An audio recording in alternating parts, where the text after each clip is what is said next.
রোজ সকালের মতো আজও উপস্থিত হয়েছে উন্নত কৃষি প্রযুক্তির বার্তা নিয়ে। সকলকে স্বাগত জানিয়ে শুরু করছে আজকের রণদাত। যে কোনো মৌসুমই হোক না কেন, ঋতু পরিবর্তনের একটা ধকল প্রাণীদের দেহে দেখা যায়। এখন শীত এসে গেছে। মুরগি পালনে ঘরের পরিবেশ ঠিক রাখা এবং বিভিন্ন রোগজ্বালার হাত থেকে পাখিদের রক্ষা করতে হবে। এই সময় খামারে বাচ্চা মুরগি আনার পর থেকে কোন কোন বিষয়ে বিশেষ নজর দিতে হবে সে সম্পর্কে বললেন উত্তর 24 পরগনা জেলার গোবরডাঙ্গা রাষ্ট্রীয় হাঁস মুরগি খামারের চিকিৎসক ডাক্তার জয়দেব বেরা। শীতকালে আমাদের ব্রুডিং করতে গিয়ে যেটা সবচেয়ে বড় চ্যালেঞ্জ থাকে সেটা হচ্ছে ব্রুডার হাউসের টেম্পারেচার ম্যানেজমেন্ট করা, অর্থাৎ ঘরের তাপমাত্রা বজায় রাখা। তো এই ঘরের তাপমাত্রা বজায় রাখতে গিয়ে আমরা অবশ্যই পর্দা লাগাবো। পর্দা একেবারে ওপর থেকে নিচ অবধি জাম্প প্যাক করে দেবো না। যখনই আমরা পর্দাটা টানাবো, নেটের 1 থেকে 1.5 ফুট অংশ ওপরে খোলা ছেড়ে নিচের দিকে পর্দাটা ঝোলাবো। পর্দা ম্যানেজমেন্টের সাথে সাথে আমাদেরকে তাপমাত্রা ধরে রাখার জন্য ব্রুডারের ল্যাম্পের ব্যবস্থা করতে হবে। একটা ক্যানোপি থাকবে, ক্যানোপির তলায় 200 ওয়াটের ল্যাম্প আমরা ব্যবহার করতে পারি অনেকগুলো।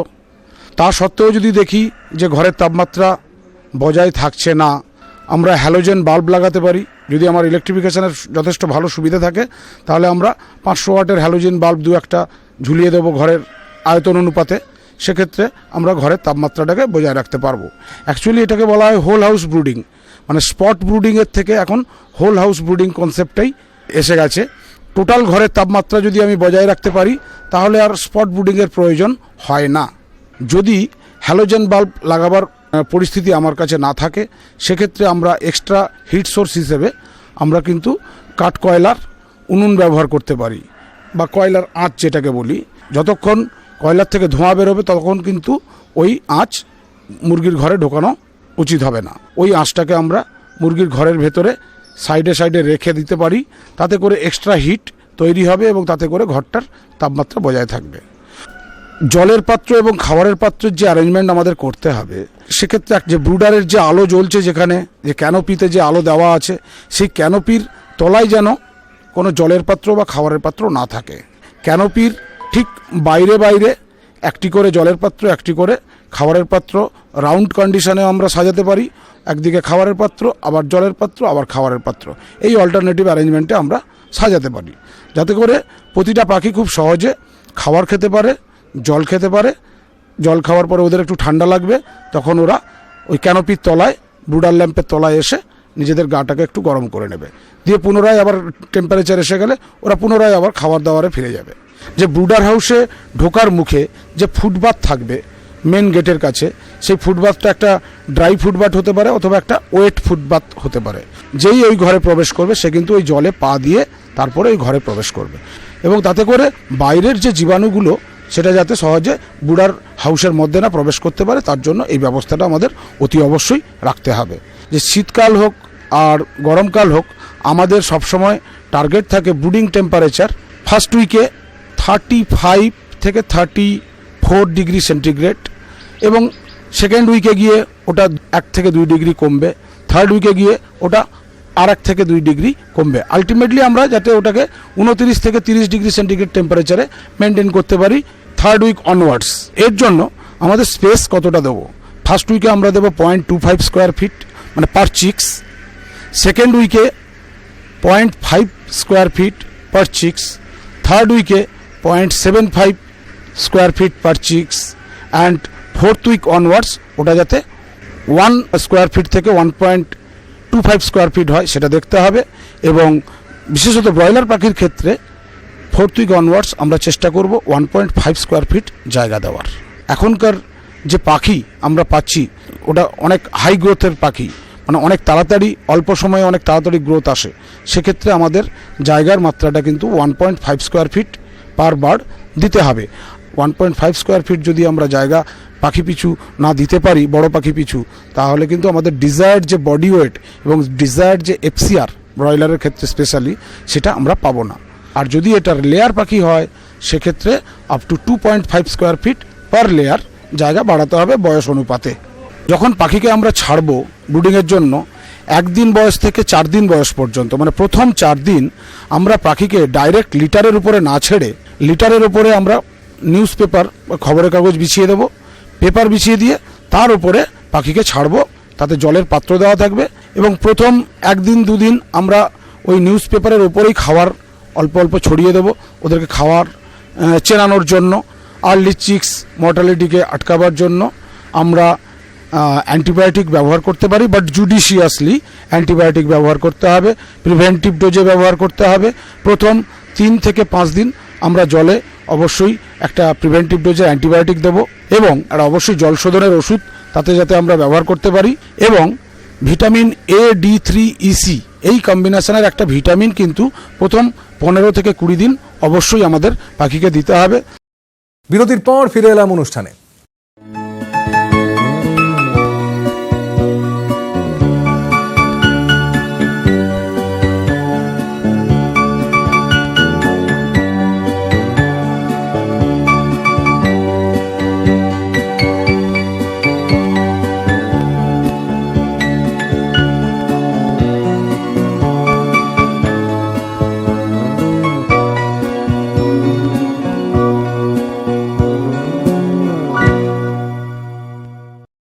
শীতকালীন ফুলের মধ্যে ডালিয়া এবং চন্দ্রমল্লিকা বিশেষভাবে উল্লেখযোগ্য।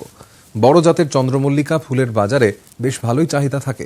এই ফুলগুলো প্রধানত ইনকার্ভড এবং ইনকার্ভিং শ্রেণীর। চন্দ্রমল্লিকার ভালো ফুল পেতে হলে সুসংহত পরিচর্যার প্রয়োজন। উন্নত প্রযুক্তিতে চন্দ্রমল্লিকা চাষের কৌশল নিয়ে জানালেন নদিয়া জেলার নাকাশিপাড়া ব্লকের যুগপুর গ্রামের প্রগতিশীল ফুল চাষী অমর কৃষ্ণ দে। আমি এই চন্দ্রমল্লিকা আজকে 4-5 বছর থেকে চাষ করি। চন্দ্রমল্লিকা লাগানোর আগে জমিটা ট্রাক্টর দিয়ে ভালো করে চষে জমিটা তৈরি করে নিয়ে তারপরে কপির মতন বেড করা হয়। বেড করে নিয়ে চন্দ্রমল্লিকা বিঘা প্রতি 6000 করে চারা বসে, সেটা আমরা কাঠিন কিনে নিয়ে আসি। রানাঘাট থেকে পাওয়া যায়, মেদিনীপুর পাওয়া যায়, সেখান থেকে 1.5 টাকা 2 টাকা করে পিস চারা কিনে নিয়ে আসি। কিনে নিয়ে এসে বসানো হয়। বেডের থেকে যখন চারা নিয়ে এসে মূল জমিতে লাগাবো তখন ব্যাবিস্টেন লিটার প্রতি 2 গ্রাম দিয়ে ওই 5 লিটার জলের ভিতরে ওই গোড়াটা ভালো করে পরিষ্কার করে ওই জলের মধ্যে, ব্যাবিস্টেনের জলের মধ্যে দিয়ে 1 ঘন্টা ছেঁকে রেখে দিলাম। দিয়ে তারপরে 1 ঘন্টা পর লাগানো শুরু করব। এই জমিটা যখন লাগাই তখন 1.5 ফুট পর পর এদিকে 1 ফুট দূরত্ব থাকবে গাছের চারার থেকে চারার দূরত্ব, আর লাইনের যে দূরত্ব সেটা থাকবে 1.5 ফুট। সেই হিসাবে মোটামুটি 6000 চারা বসে। বসানোর সঙ্গে সঙ্গে জল দিতে হয়। জল দিলে তারপরে আপনার এই চারা ওই ধসা পচার ভয় থাকে কয়েকদিনের জন্য। সেই ধসা পচার জন্য ব্লাইটক্স, ব্যাবিস্টেন এগুলো ব্যবহার করি। ব্লাইটক্স ধরেন 40 গ্রাম 60 গ্রাম প্রতি ঢপে, মানে 4 গ্রাম করে 1 লিটার প্রতি জলে আমরা স্প্রে করি। তাতে 10-12 দিন যাওয়ার পরে চারাটা ভালো করে সুন্দর করে গুছিয়ে ওঠে। তখন আমরা এই অল্প কটা করে সার দিয়ে নিড়ানি দিয়ে খুঁচিয়ে তারপরে আগাছাগুলো পরিষ্কার করে দেওয়ার পরে জল আবার দিয়ে দিই। জল প্রতিনিয়ত যাতে জল যেরকম লাগে সেরকম জল বুঝে আমরা জমি জল যেরকম লাগে সেরকমভাবে জলটা দিই। দেওয়ার পরে এইবার কয়েকদিন পর সার 10-26 সার ওই বিঘা প্রতি 30 কেজি থেকে 35 কেজি 10-26 দিই। 2 বার করে আমরা এই সার চাপাই। চাপানোর পরে গাছে গ্রোথ নিয়ে গাছের ডগা ছাড়ে, সেই ডগাগুলো আমরা ছিঁড়ে ছিঁড়ে ফেলে দিই যাতে ফুল কড়ি চলে আসলে একটা গাছে একটাই ডগা হবে, একটাই ফুল হবে। যখন ওই ডগাগুলো ছিঁড়ে দিই সেই ডগার থেকে 4টে ডগা হবে।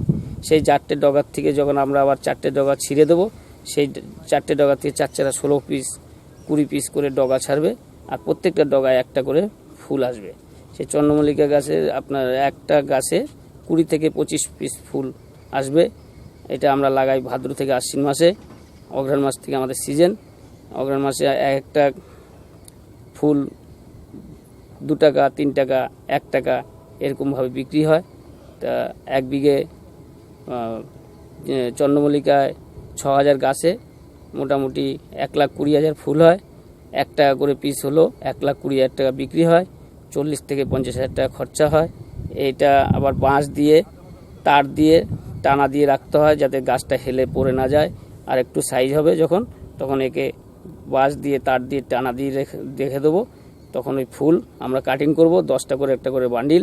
সেই বান্ডিল 30 টাকা 40 টাকা 20 টাকা ভরে 15 টাকা 10 টাকা এরকম বান্ডিল বিক্রি হয়। বিক্রি হওয়ার পরে আমরা এটা অঘ্রাণ পৌষ মাঘ এই 3 মাস আমরা বিক্রি করে থাকি, যেটা বিয়ের সিজনই ফুল। খুব লাভজনক ফসল, অল্প কদিনে 6 মাসের ফসল। সে 6 মাসে মোটামুটি 80,000 থেকে 70,000 টাকা বিঘা প্রতি লাভ হয়।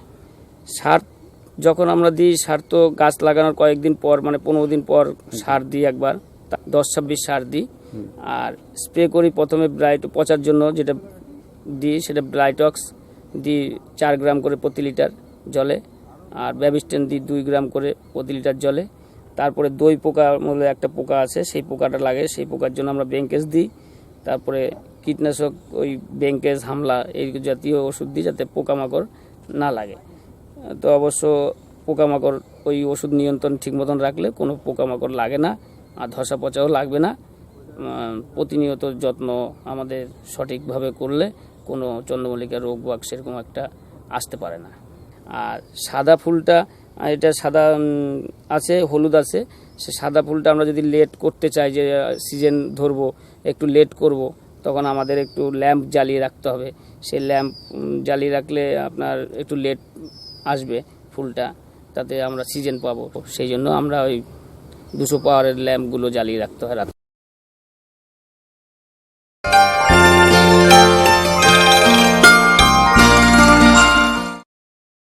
এবার দেখুন জন ডিয়ার অন্নদাতা হেল্পলাইন। চিঠিপত্র, টেলিফোন এবং ইমেলের মাধ্যমে দর্শকরা আমাদের কাছে যে প্রশ্ন করে থাকেন তারই উত্তর নিয়ে সাজানো হলো জন ডিয়ার অন্নদাতা হেল্পলাইন।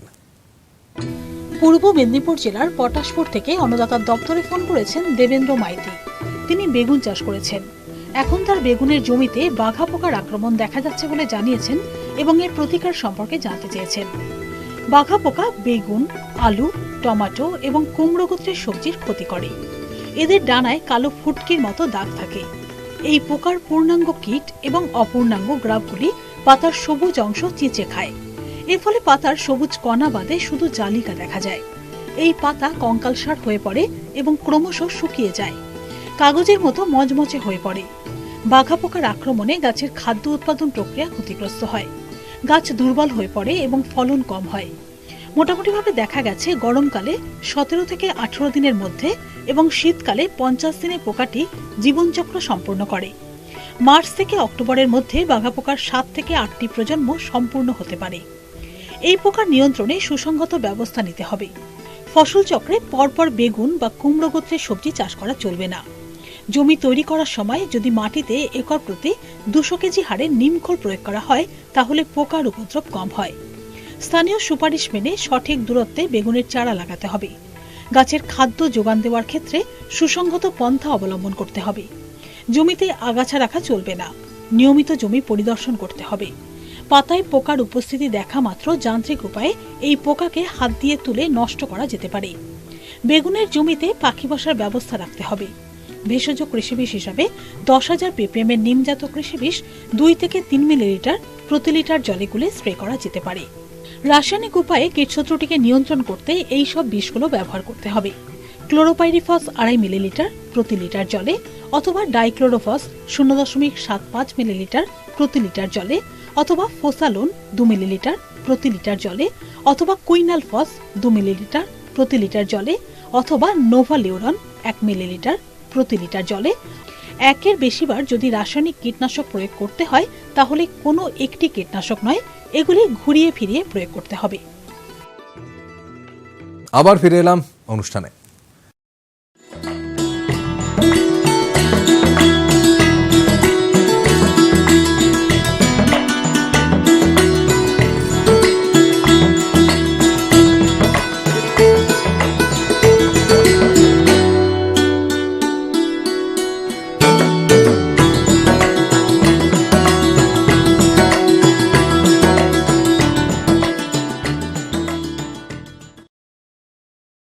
বেশি লাভের আশায় আমাদের রাজ্যের মাছ চাষিরা অল্প সময়ে যে সমস্ত মাছের বাড়বৃদ্ধি বেশি সেসব মাছই চাষ করে থাকেন। তাই সুস্বাদু পাবদা, ট্যাংরা, চিতল, মৌরলা বা পুঁটি মাছগুলো হারিয়ে যেতে বসেছে। আর তাই বিজ্ঞানীরা এই মাছগুলো আবার পুকুরে ফিরিয়ে আনার প্রচেষ্টা চালাচ্ছেন এবং তারা সফলও হয়েছেন। কোনো কৃষক বন্ধু যদি পুকুরে পাবদা মাছ চাষ করতে চান তাহলে তিনি কোন কোন প্রযুক্তি অবলম্বন করবেন সেই বিষয়ে জানালেন উত্তর 24 পরগনা জেলার বাদুরিয়া ব্লকের সহ মৎস্য অধিকর্তা সাধন কুমার ধর। ইন্ডিয়ান ইন্ডিজেনাস ফিশ অর্থাৎ ভারতীয় দেশি মাছের মধ্যে লুপ্তপ্রায় মাছের মধ্যে অন্যতম হচ্ছে পাবদা মাছ, যার দিন দিন যেমন অবলুপ্তির পথে চলে গেছে এবং মার্কেট ডিম্যান্ড দিন দিন বেড়েই চলেছে। তবে পাবদা মাছ কিন্তু ভালোভাবে চাষ সম্ভব আমাদের পশ্চিমবঙ্গে, এবং আমাদের রাজ্যে বিশেষ করে ফিশারি ডিপার্টমেন্ট, পশ্চিমবঙ্গ সরকারের বিভিন্ন প্রকল্প রূপায়ণের মাধ্যমে কিন্তু দেশি মাছের চাষে যাতে চাষিরা উৎসাহিত হয় সে ব্যাপারে কিন্তু সদা সচেষ্ট আমাদের মৎস্য দপ্তর, পশ্চিমবঙ্গ সরকার। সে ব্যাপারে প্রথমেই মনে রাখতে হবে, পাবদা মাছ যদি আমরা চাষ করতে চাই, খুব বেশি বড় পুকুর সিলেক্ট করলে চলবে না। মোটামুটি 1 বিঘের কম বা 1 বিঘের মধ্যে পুকুর হলে সব থেকে ভালো হয়। যদি আমরা 5-6 কাঠার পুকুরেও করি তাহলেও কিন্তু পাবদা মাছ সাকসেসফুলি আমরা করতে পারি। সেক্ষেত্রে জলের গভীরতা আমরা কখনোই 5 ফুটের ওপরে রাখবো না, এবং পাবদা মাছ অপেক্ষাকৃত হার্ডি মাছ, এবং সিডের মর্টালিটি কিন্তু তুলনামূলকভাবে কিন্তু অন্য শিঙি মাগুর মাছের থেকে কম। আর একটাও সুবিধা রয়েছে পাবদা মাছের, যে পাবদা মাছ ওমনিভোরাস, এরা সর্বভুক, এবং প্রোটিন জাতীয় খাদ্যে এদের বৃদ্ধি সবথেকে ভালো হয়। যদি আমরা বাইরে থেকে, এখন ফর্মুলেটেড ফিডের যথেষ্ট আধিক্য রয়েছে মার্কেটে, এবং চাষি যদি নিজে প্রস্তুত করে নিতে চায় খাবার, সেক্ষেত্রেও কিন্তু প্রস্তুত করে নিতে পারে। আমরা যদি 1 কুইন্টাল পাবদা মাছের খাবার তৈরি করতে চাই, তাহলে আমরা 40 কেজি যদি রাইস ব্র্যান্ড রাখি, আর 30 কেজি যদি সর্ষের খোল, আর বাকি 30 কেজি ফিশ মিল, 3 ধরনের খাদ্য উপাদান পরস্পর মিশিয়ে যদি আমরা একটা খাবার তৈরি করে নিতে পারি, তাহলে কিন্তু সেই খাবার কিন্তু পাবদা মাছের গ্রোথের জন্য খুব ভালো ফল দেয়। ফর্মুলেটেড ফিডের যে খরচ হতো চাষিদের, তার তুলনায় প্রায় 50%ই খরচ কমে যায়। অন্যান্য জিওল মাছের মতন পাবদা মাছ কিন্তু হাজা মোজা নোংরা পুকুরে অতটা ভালো হবে না। অপেক্ষাকৃত ওয়াটার কোয়ালিটি ম্যানেজমেন্ট ভালোভাবে করতে হবে, অর্থাৎ জলের পিএইচ এবং ট্রান্সপারেন্সি ভালো রাখতে হবে, জল পরিষ্কার পরিচ্ছন্ন রাখতে হবে, এবং নিয়মিত খাবার দিতে হবে, এবং তাদের জলের পিএইচ আমাদের নিয়মিত চেক করে নিতে হবে, সেটা পিএইচ মিটার দিয়ে হোক বা পিএইচ কিট দিয়ে হোক, এবং 7.5 থেকে 8.5 থাকবে জলের পিএইচ লেভেল, এবং নিয়মিত আমাদের জলে চুন দিতে হবে মাসে একবার করে। পুকুর যদি সঠিকভাবে প্রস্তুত করে থাকি, তাহলে 3 থেকে 5 কেজি চুন আগের দিন ভিজিয়ে রেখে কিন্তু আমরা জলে দেব, এবং নিয়মিত মাছের স্বাস্থ্য পরীক্ষা করতে হবে, মাসে একবার করে নেটিং করতে হবে, এবং প্রয়োজন অনুযায়ী ব্যবস্থা নিতে হবে। যদি কখনো বিভিন্ন ধরনের ফাঙ্গাল ইনফেকশন আসতে পারে ক্যাটফিশের ক্ষেত্রে, সেরকম কিছু আসলে সেই অনুযায়ী আমাদের কিন্তু ব্যবস্থা নিতে হবে বা প্রিকশন নিতে হবে। এই মাছ যখন ছোট অবস্থায় থাকে, সেক্ষেত্রে মাছেদের একটু ঘন ঘন খাবার দিতে হয়। যখন আমরা সেটাকে পালন পুকুরে ছাড়বো, ধানিপোনা থেকে যখন চারাপোনা পালন পুকুরে ছাড়বো, তখন দিনে 2 বার খাবার দেব। বডি ওয়েটের 2 to 3% অনুযায়ী আমরা খাবার দিতে পারি দিনে 2 বার, সকালে এবং বিকেলে। যে কোনো ধরনের অ্যাবনর্মাল সিচুয়েশান আসলে যাতে চাষিরা ব্লক মৎস্য আধিকারিকের সাথে যোগাযোগ করেন। যদি আমরা 1 বিঘে পুকুর যদি আমরা সাধারণভাবে হিসাব করি, পাবদা মাছের কালচার পিরিয়ড মোটামুটি 6 থেকে 7 মাস, সেহেতু বছরে 2টো ক্রপ করা যেতে পারে। 1 বিঘে মাছ চাষ করতে গেলে সিড এবং খাবার এবং অন্যান্য প্রোফাইল্যাক্সিস এবং ম্যানেজমেন্টে 1 থেকে 1.5 লাখ টাকা খরচ হবে, এবং 6 মাস যদি কালচার করা হয়, তাহলে দেখা যায় যে সমস্ত খরচ খরচা বাদ দিয়ে একজন চাষি যদি প্রপারলি চাষ করে সায়েন্টিফিক ওয়েতে, তাহলে তার 4 থেকে 5 লক্ষ টাকা কিন্তু তিনি লভ্যাংশ তুলতে পারে। সুতরাং যদি 2টো ক্রপ হয়, তাহলে কিন্তু লভ্যাংশ দ্বিগুণ হয়ে যাবে। পাবদা মাছ জলের উপরিস্তরে থাকে এবং উপরিস্তরের খাবার খেতে বেশি পছন্দ করে। যদি মিশ্র কালচারের সঙ্গে পাবদা মাছ করতে চায় কেউ, সেক্ষেত্রে জলের উপরের লেয়ারের কোনো মাছ দেয়া যাবে না, অর্থাৎ সিলভার কাপ বা কাতলা জাতীয় মাছ, এই ধরনের মাছ কিন্তু আমরা দেব না, কারণ উপরের লেয়ারের কিন্তু সম্পূর্ণভাবে আমাদেরকে পাবদার জন্য ছেড়ে রাখতে হবে। এবং বিঘে প্রতি আমরা 10,000 পাবদা মজুত করতে পারি। যদি আমরা পাবদা মোনোকালচার করি, অর্থাৎ শুধু সিঙ্গেল স্পিসিস কালচার করি, সেক্ষেত্রে খুব ভালো ফল দেয়। মাল্টি স্পিসিস কালচারের ক্ষেত্রে অতটা ভালো প্রোডাকশান পাওয়া যায় না, তবে মাল্টি স্পিসিস কালচার সম্ভব। সেক্ষেত্রে আমরা শিঙি মাগুরের সঙ্গে পাবদা করতে পারি, কইয়ের সঙ্গে করতে পারি, কিন্তু তুলনামূলকভাবে তাদের সংখ্যা অন্যান্য মাছের তুলনায় কম হবে। এবং যদি মিশ্র চাষ করি, তাহলে পাবদার সংখ্যাও আমাদের আনুপাতিকভাবে কমাতে হবে। সেহেতু মিশ্র চাষ না করে মোনোকালচার করাটাই সব প্রেফারেবল। সাইজ যতটা সম্ভব বড় ছাড়া সম্ভব ততটাই ভালো হবে। যদি ধরুন আমরা 3 থেকে 4 সেন্টিমিটার সাইজে ছাড়তে পারি, তাহলে বেস্ট হয়। নিচের লেয়ার যেহেতু পুকুরের ফাঁকা থাকে, সেহেতু নিচের লেয়ারের জন্য কিন্তু পাবদার পুকুরে আমরা মৃগেল ছাড়তে পারি, এবং মিডিল লেয়ারের জন্য বাটা বা রুই মাছ ছাড়তে পারি। সেক্ষেত্রে পুকুরের নিচের স্তরের জন্য আমরা 200 পিস মৃগেল ছাড়তে পারি, এবং 100 পিস রুই ছাড়লে সাকসেসফুলি চাষটা কিন্তু করা যেতে পারে। 1000 পিস পাবদা যদি 1 বিঘে পুকুরে ছাড়া হয়, তাহলে 6 মাসে মোটামুটি 90 থেকে 100 গ্রাম অ্যাভারেজ ওয়েট হয়ে যায়। গড় ওজন 100 গ্রাম ধরা যেতে পারে। সেক্ষেত্রে যদি 10,000 পিস আমরা মাছ ছাড়ি, সেক্ষেত্রে দেখা যায় যে 10 কুইন্টাল কিন্তু পাবদা হারভেস্ট হতে পারে, কারণ পাবদা মাছের মর্টালিটি খুব কম। যদি আমরা ধরি খুব সামান্য 1000 পিস যদি আমাদের কেটে যায় 10,000 থেকেও, তাহলেও আমরা কিন্তু 9 কুইন্টাল মাছ পাবো, এবং যার আনুমানিক বাজার দর 700 থেকে 800 টাকা কেজি। সেহেতু সেই অনুপাতে কিন্তু লভ্যাংশ হবে।